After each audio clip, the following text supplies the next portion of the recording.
In this video, we'll talk about how to evaluate functions using function notation.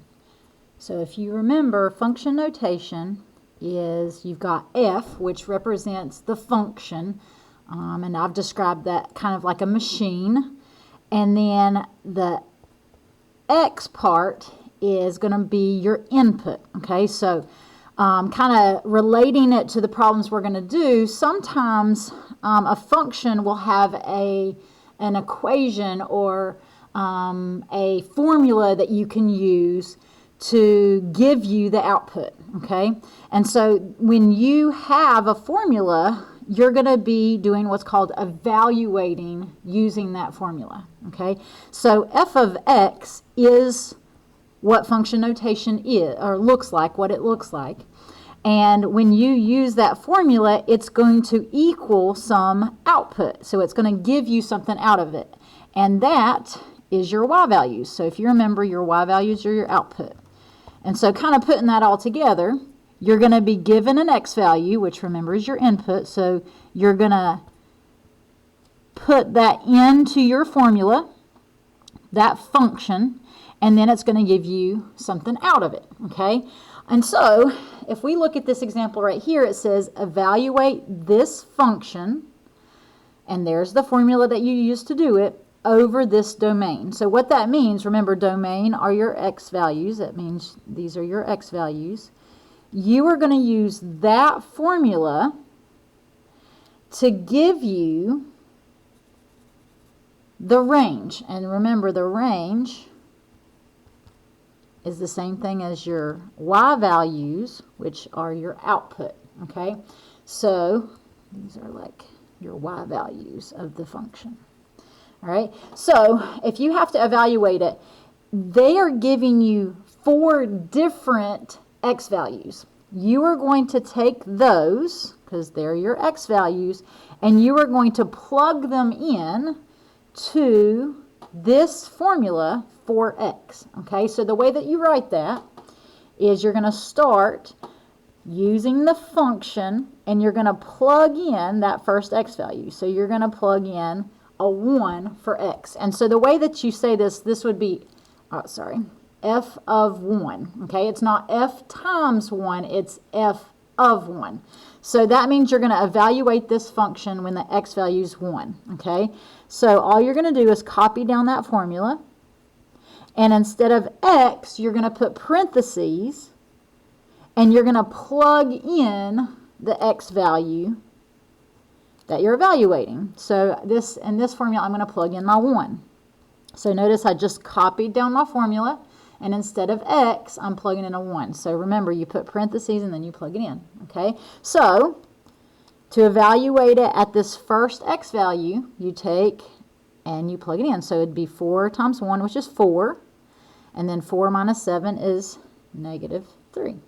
Okay, so that would be your output. So that would be one of your y values as your answer. And so now to find the other ones, you're going to take and do the same thing to all your other x values. So we're going to now plug in a 2. Then we're going to plug in a 3. And then we're going to plug in a 4. So I'm going to have to write this a little bit to the side here. Okay, so same thing. I'm going to use that formula they give me. So I've got 4 times, and then this time I'm plugging in a 2. So it'd be 4 times 2, and then minus 7.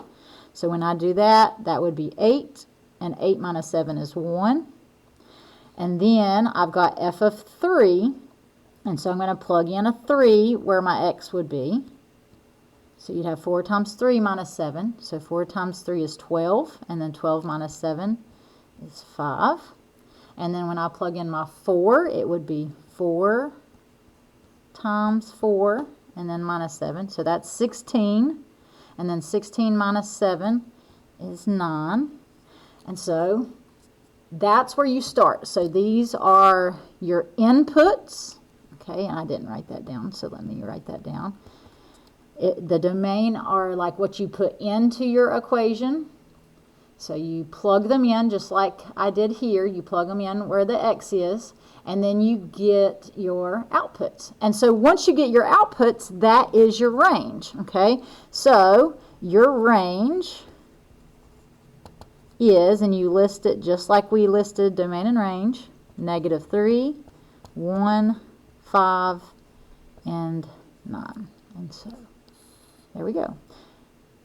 So it's just a matter of plugging in to the formula they give you, okay? So let's do another one. So this time they've named the function a different letter. It is okay for them to name it with a different letter. It's going to be the same thing.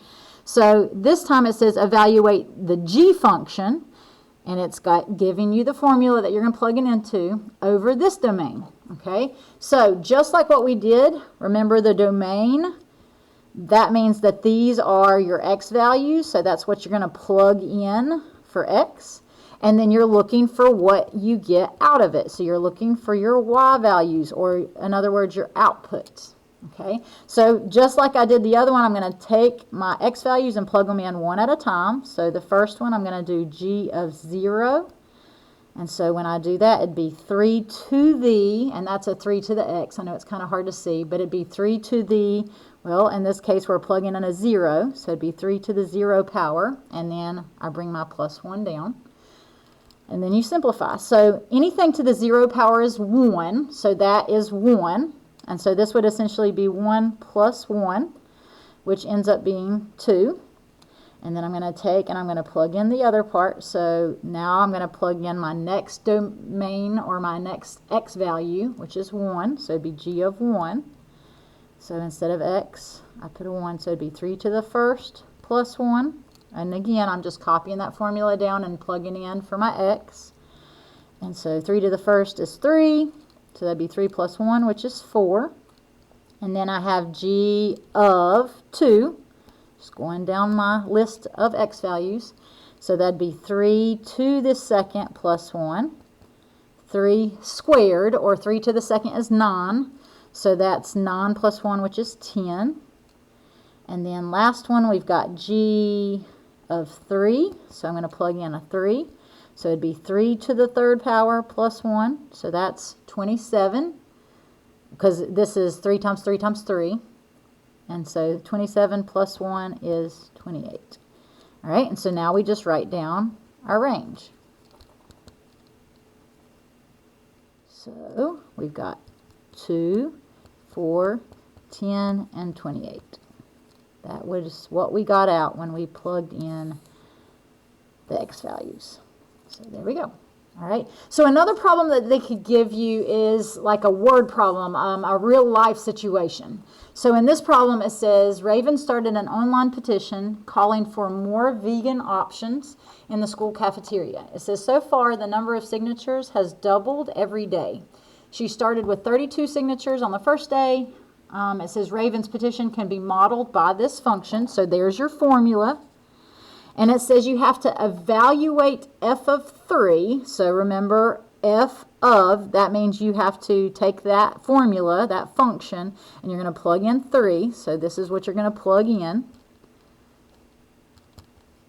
And then it says interpret the results in terms of the petition. All right. So we're going to start by plugging that in. So f of 3. We take that formula they give us, so we're going to just copy it down, 32 times 2, and then remember, instead of x, that's an x right there, you're going to plug in what they want you to plug in. So in this case, we're plugging in a 3, okay? So then you can take that and type it in your equation or your calculator, and so you'd have 32 times 2 to the third ends up being 256. And then it says, interpret the results in terms of the petition. Well, let's go back and read. And so it's saying she started an online petition calling for more vegan options. It says, so far the number of signatures has doubled every day. And she started with 32 signatures on the first day. So she's looking at how many days since she started the petition. And then it's looking at how many signatures she has. So the 3 is your x value. So that would be the days. So on the third day,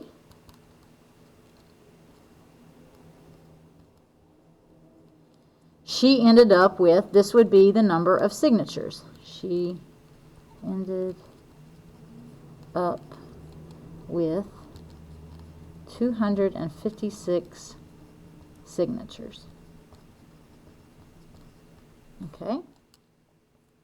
So that's how you evaluate that. All right? So that's kind of a real life situation. The last kind of problem you'll see is they're going to give you a graph and they're going to have you evaluate it based on the graph. So this graph is like they've taken a formula and they've graphed it. Okay, so this would be a crazy formula, but they've graphed a formula or a function. All right, so from here, they're going to call this, give it a name. So this would be like function f of x.